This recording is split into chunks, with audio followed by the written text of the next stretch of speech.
I guess not ideal for this to even go to penalties in the first place. What did you feel like maybe contributed to lack of being able to finish this off in the 90 minutes? Yeah, well, one, we're playing against a good team.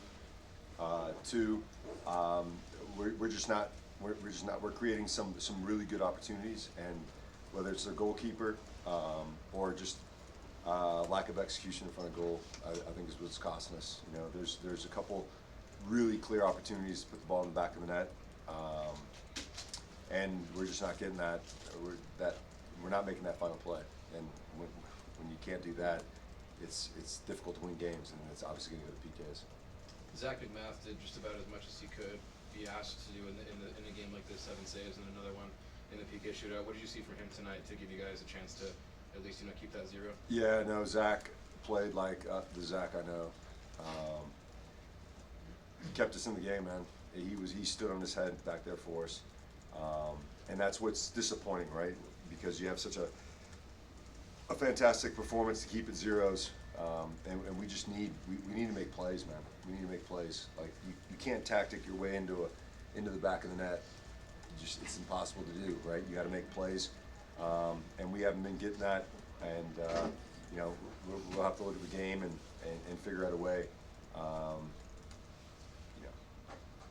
to be more threatening in front of goal. Amy Donaldson from KSL.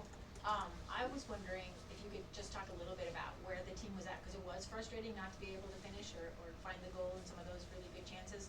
What did you say to them before the shootout? So where was their, do you worry about the frustration level, and then where do you go? No, I don't think they're frustrated from that. I think their mindsets quickly go to PKs. It's not, or me, we didn't win the game in regular time. It's who's willing to step up and take a PK. So we had a list and talked to the guys, and all the guys that stepped up were guys that wanted to take the PKs as well. So it was aligned, and it's just a crappy way to lose in soccer, really, after such a, again, I thought it was a good performance. I thought we did a lot of good things. And goals change games, and we played these guys not too long ago, and it was kind of the same thing where we create some chances, but if you don't put it in the back of the net,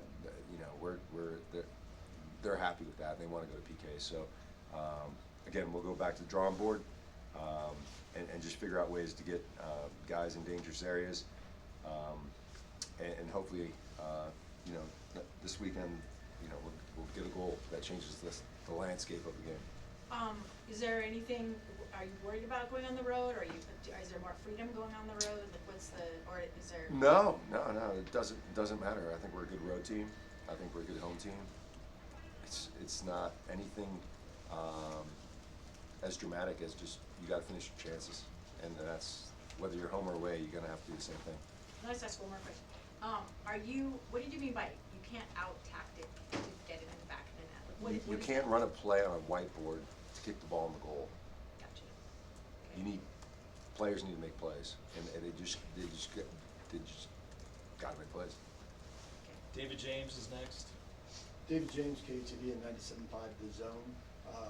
Can you talk about the backline performance, especially Brown, who was playing out of position, and Meccanelli for a while as well? Yeah, no, I thought the guys, again, I think the guys in the back did a fantastic job. They really did, and Javain has been a bright spot back there. I think his aggressiveness, his ability to compete for balls in the air, his passing tonight was really good. Again, couldn't ask anything more from the back line, and the guys in the middle did a really good job. And it's always difficult to break down a back five as committed as they were tonight. But having said that, I still think that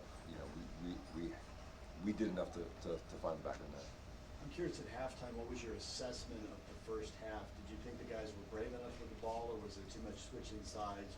Would you have liked to see more chances taken, going forward with 25, 30-yard balls if necessary? Yeah, no, I think that's been our issue as of late is predictability in the box, and getting Chicho in the box, Crooksy, Diego. So that was what we talked about at halftime. Is our tens coming closer together centrally? So if Alex or Dominic have the ball and they're isolated, we know that we can put the ball in because we'll have numbers in there. And then it asks questions of their pivots. Do they drop deeper? Now we can find our pivots at the top of the box, and now we can shoot from distance. You know, I don't know how much those things manifested themselves, but it's been a theme, I think, where we got a lot of players in the on the front line that want to get on the ball, but they don't. We're not doing it in dangerous areas, or we're not making plays from that. And so, again, we got a couple days, and again, just to reinforce, like, if we want to score goals, we need numbers in the box. We need to be more brave. We got to shoot from outside, because possession's great, but for me, it's what are you doing with that possession that matters. Will the return of Brian Vera and his big left foot make a difference in taking those shots from 20? Yeah, no, it may, and also serving half space crosses in from the left side. But again, I think we have to have those players in those areas to make it worthwhile. Because if Brian Vera looks up and doesn't see 2 or 3 players in the box, then more likely we're going to rotate it. Do you expect Minnesota to play the 5-4-1 they played in these last 2 games at home? Yeah, especially now that you would think that if we won tonight, they'd probably have to come out and really chase the game in Minnesota. Now they can kind of sit back and kind of do their thing. So I'd anticipate them playing very similar to the way they played tonight. Hey, Coach. Matty Casey, Royal Riot Podcast, ABC4 Utah. What were you hoping to unlock with the substitution, bringing Brody in so you could push Emeka up next to Brian? Yeah, so the idea was, one, Brody is a natural right back or left back, and getting him the ball in the space between their left forward and their wing back. But I thought we were a bit too slow with our movement across the back line at times, and we weren't able to find him in advantageous positions to really attack centrally. And then Emeka is what he did when he went in there, which is getting the ball and driving the space and finding teammates. I think it really opened up a different look for us when Emeka went in there. So, and I'm thinking about the second half, and there's so many plays where the guys broke plays up, and we were attacking with numbers, and it just seemed to fizzle out at times. So, but I think Emeka did a really good job on the right and in the middle of the field. And can we get an injury update on Luna? It looked like he was grabbing at his groin right before he had that lung-busting run. Yeah, Luna was cramping up as well. I think his calf was going as well. So I don't have any updates on that. But there were a couple guys that were they put it all out there tonight, and that's what from my chair is. You could talk about the execution, but the effort was fantastic. And on any other night, we finish those chances and win the game. Thank you. Brant Gogol, Random Fan Podcast. What are your thoughts on Dominic Marksuk and how he is rounding into form and filling in that space left from the loss of Andres Gomez? Yeah, no, I think he's done a fantastic job. He's a young player that's living out of the country for the first time. His how quick he's adapted to our league, to our team, has been really, really good. And for me, he's a top player at a young age, and has, I think, a fantastic future ahead of him. But I think both with the ball and against the ball, I think he's been a top player for us.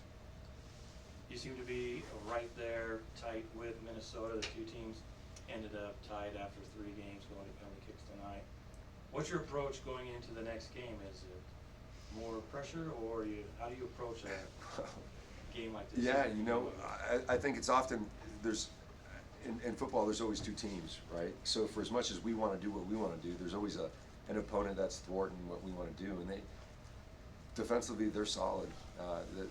I think they've given up 3 goals in the last 7 games, 8 games. I mean, so they're a tough team to break down. I think we have to be a little bit more disciplined on our front line to occupy spaces that we think we can hurt them with, and we got to finish our chances. There's really no other way to think. I mean, we've gone against back fives all year long, but this particular group they're steely, determined in what they do. And I'm thinking about the chance in the first half. I think Luna had a goalkeeper comes up trumps. I mean, they're making plays, right? They're making plays on the defensive end. So we made a lot of plays on our defensive end tonight, Zach in particular, and now we just got to flip the field around and start making plays on the attacking end. Anybody else in English for Pablo? All right, we'll switch to, go ahead, Aaron. Yeah, just one. Aaron Ball with Solid Community. I guess Zach hasn't had, maybe a perfect year. He's up and down. I guess how do you manage that relationship to get this kind of performance out of him? Yeah, it's been tough. We just call it real talk in the locker room, and kind of explaining that there's so many factors that go into decision making, and obviously we have a really talented young goalkeeper in Gavin, and wanted to give him some reps. But again, took him out to dinner and explained to him and really connect with a human being. I think as a coach, these are decisions that don't only affect the player and the team, but it affects his livelihood as well. And I think it's really important to connect on a human level, to let him know that even though you're going to be out for a set amount of games, you have to be ready. And I can't speak highly enough about his preparedness after 5 or 6 games not being in there, to come in and then stand on his head like he did tonight. He's got it in him. I've been with Zach since I was in Colorado with him for a couple of years. He's a very talented goalkeeper, and I think tonight he showed his class. Willie? We do it right that.